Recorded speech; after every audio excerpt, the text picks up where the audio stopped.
Hi everyone, I'm Terry Sneathen, and welcome to our second annual Talk Book to Me. This is our teen review session, and these teens have worked all morning in a workshop and then had some writing time and have reviewed several books. Most of the books are books that have been nominated for this year's Best Fiction for Young Adults, and they've really done a great job, and I think you'll enjoy this. Hi, my name is Molly James, and I read Chaotic Good by Whitney Gardner. I could not put this book down. Chaotic Good by Whitney Gardner was such a thought-provoking book. The main character, Cameron, is a cosplayer, sewer, and costume designer. She faces online abuse for her passion, and to make it worse, the local comic book store or source of inspiration is anti-girl dude bro fest. So naturally, she has to dress up as a guy to get into the store, and suddenly she gets drafted into a Dungeons & Dragons campaign with her twin brother. Cameron struggles to finish her CalArts portfolio for college and continue her secret identity. I think all supporters of girl power would love this book. Chaotic Good is also an appealing book because it is diverse and introduces new real-world ideas, problems, and people. I also loved Whitney Gardner's illustrated comic pages throughout the book. Hi, I'm Neha Schrader, and I'll be reviewing Not If I Save You First by Ali Carter. Not If I Save You First is a compelling, fast-paced thriller novel that has an air of mystery to it. The main character, Maddie, has a best friend, Logan, who she is separated from for a long period of time. The book picks up right where they reunite. While the character development doesn't create very memorable, multifaceted characters, the relationship-driven aspects of the book still thrive. A perfect read for fans of young adult mystery and thriller novels.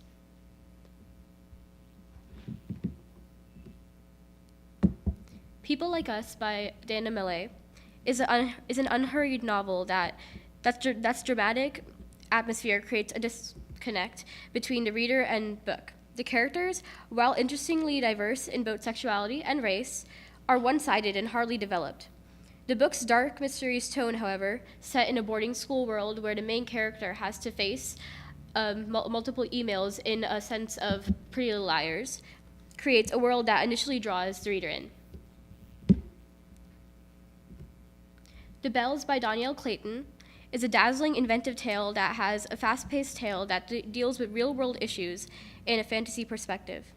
Perfect for any fan of the Lone City trilogy, this book follows the main character, Camilla, as she is one of the race of the Bells in a world where they are the only ones who are beautiful and can make any of the other race, of the people in her world of Orleans,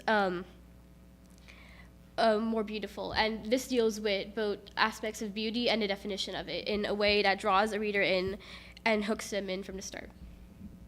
Hi, my name is Aaliyah Byers, and I'll be reviewing Children of Blood and Bone by Tomi Adeyemi for you all. Tomi Adeyemi's first installment in her fictional series, Legacy of Orisha, is an intriguing, wild ride of an adventure. It takes place in a fantasy world of Orisha, where the protagonist, Zele, is fighting to bring magic back to her people, the Magi, where they are oppressed by a ruthless king. The story is fast-paced with lots of hidden meaning that mirrors our own world, and the characters are well developed and all have their own personal battles that they're trying to fight throughout the story. This was a really good story because it also applies to our real-world problems with Black Lives Matter and police brutality, along with the fictional characters who are dealing with being oppressed for their magic.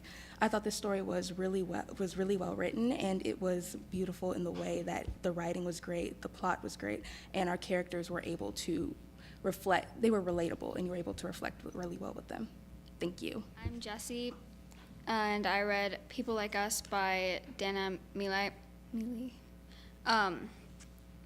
It was like really good, and I couldn't stop reading it.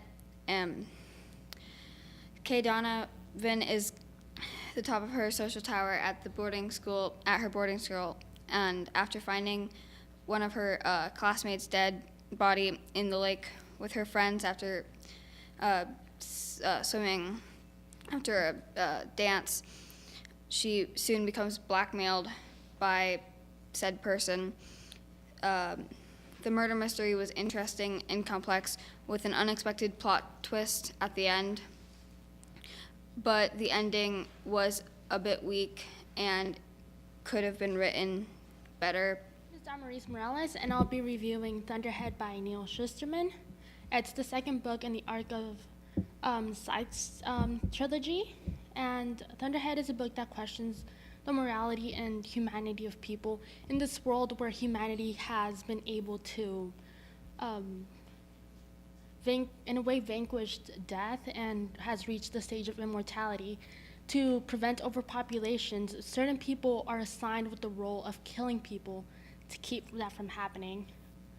The pacing of the book was incredibly engrossing, while it's also giving us a few slow moments in which we got to meet the characters and we got to get close to them and with their relationships with each other. The characters themselves are like really complex, and mostly since we get to see multiple perspectives during the book, we get to see how and why people choose to do what they do. We see a lot of morally gray characters, and you kind of sympathize with them whether you agree with their actions or not. And the ending of the book was incredibly great because it's not something you expect, and it just kind of like hits you, and it just keeps you anticipated to see what else comes from the story. Thank you. The Bigfoot Files blurs the line between what's seemingly real and what's not with just the right amount of detail, and it kept me turning the page. Miranda Cho, the main character, believes that she lives in a world of black and white and of logic, but her mother is a cryptozoologist.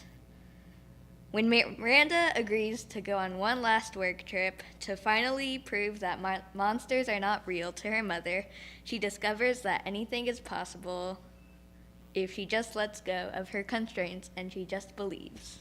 Thank you. The Language of Thorns by Leigh Bardugo. The Language of Thorns fairy tales contain complex dialogue which makes you take a second glance upon all of the characters. All the characters are diverse in social class, race, and species. Thank you. Erin Harlick, and I'm reviewing The Exile's Journey by Aaron Hunter. This fifth installment in the second Survivors arc is intriguing and bittersweet. The story is linear and action-packed, and the pacing is quick with an open ending. Though it takes place in the modern day, it is the fantastical story of Storm, a Doberman Pinscher exiled by her suspicious packmates who must find a place where she belongs.